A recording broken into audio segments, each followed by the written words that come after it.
Hey, what's up guys? So we're going to be checking out some new Yu-Gi-Oh cards as well as going over some Yu-Gi-Oh news. The first card that we're going to be checking out actually has a better effect than the original anime card, which is a draw power card called High Rate Draw. So the anime effect of this card was to destroy all monsters you control, then draw one card for every 2 monsters destroyed by this effect. Normally you'd say, oh okay, they'd have some type of a nerf for this card when it comes out. No, it's actually better, and it's actually pretty decent card for some archetypes. Anyways, this is High Rate Draw, and here's what it looks like. And it is going to go ahead and be a normal trap card that says you can use the second effect with this card's name only once per turn. The first effect is to destroy 2 or more monsters you control, and if you do, draw 1 card for every 2 destroyed that way.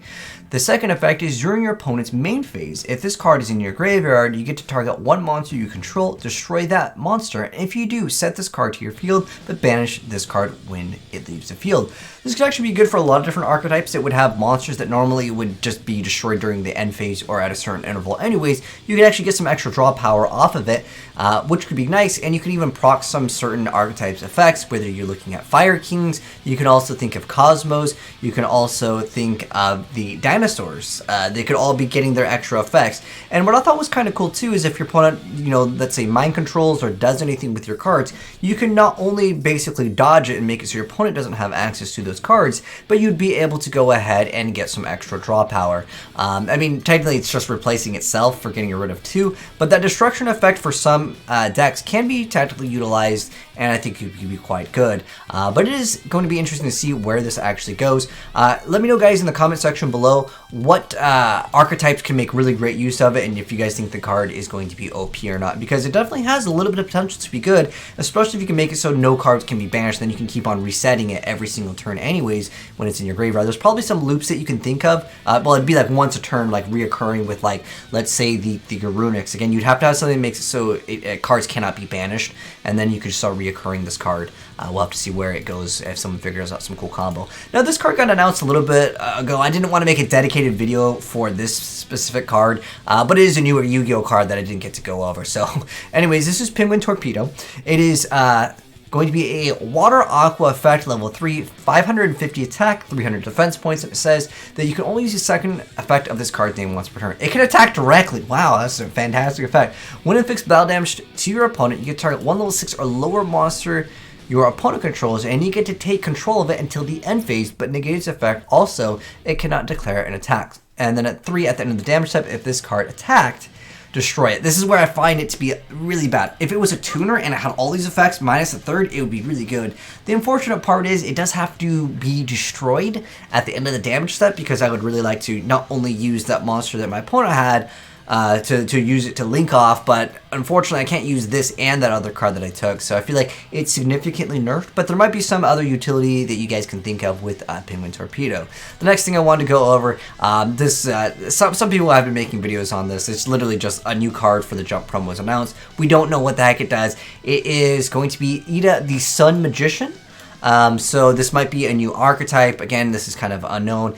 It says that it's a level 4 Earth spellcaster effect monster. We don't know the effect of it yet, but next month's promotional card has extremely good affinity with Charmer cards, so it has maybe something to do with the Charmers. Again, unknown on what it's going to do, but maybe perhaps think about what it could do. You guys can comment down below. Next up, this is something I just wanted to briefly talk a little bit more about, which was the remote duels. So they're going to have a demonstration on this on specifically May 23rd. Remote duels, I guess, are still going to be a thing, guys. Let me know what you think about these. If you guys don't know what remote duels are, I made a video specifically covering it, but basically they want people to still buy Yu-Gi-Oh cards and have their webcam pointed down and have actual tournaments using OTSs via Discord. Well, they already got shut down because people memed on it, and it was just, it was a clown fiesta, okay?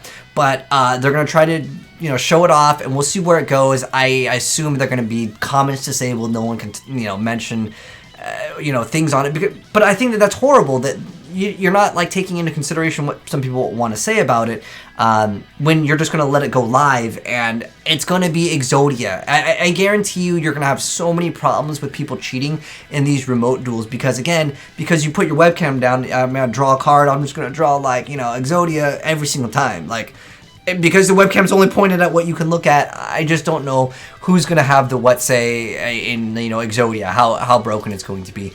There's also some new updated information on the Rush duel cards, and you guys know that I've been kind of following along with it, but SLAYDRA is indeed going to be a newer card, and the artwork does look pretty cool. Who knows if we'll get some of these cards in regular Yu-Gi-Oh, because some of the effects aren't like that insane, but SLAYDRA is a new card. He's a Fire Dragon effect, level 7, 1600 attack, 2500 defense points. Its requirement is to send the top card of your deck to the graveyard. The effect is the face-up monster your opponent controls with the highest attack, all of them if tied, loses attack equal to the highest attack among the face-up monsters you control until the end of this turn. This turn, this card cannot attack except for on attack position monsters, which doesn't really matter that much, to be honest. I mean, the attack isn't like that insane anyways to begin with. There's also Justice Dragon, so it's a light dragon effect, level 5, unfortunately, with 1200 attack. Its requirements are to shuffle 2 monsters dragon from your graveyard into the deck, and the effect is this turn, if you would tribute summon a monster dragon in attack position, you can treat this face up as a card as 2 tributes. You can technically just special summon. There are some cards for dragons, and you would just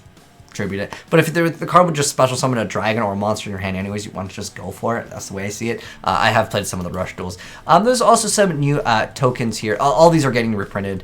But nonetheless, I haven't got to show you guys off some of these artworks. So let's go ahead and open up these so we can go ahead and appreciate some of these artworks really quick, just in case any of you guys haven't seen the Charmer tokens that are going to be coming out, because of course there's a new Charmer deck, and I think people will be interested in it. But anyways, guys, that's it for the Yu-Gi-Oh news today. Let me know, guys, what you thought of any of the cards that we talked about, and I'm more curious to know what you guys think about remote duels. Is it actually going to be something that is going to work out at the end?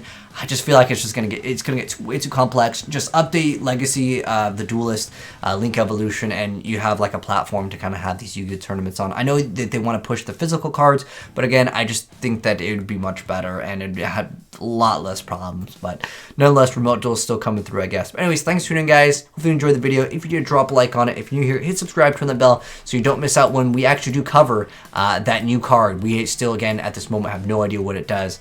But if you guys want to see replays of any of the cards that you saw over here, feel free to send it to AzneyesReplays@gmail.com. Thanks for tuning in, guys, and I'll catch you in the next one. I'm curious to know how good this raw power is going to be. But till then, take care, and I'm out. Peace.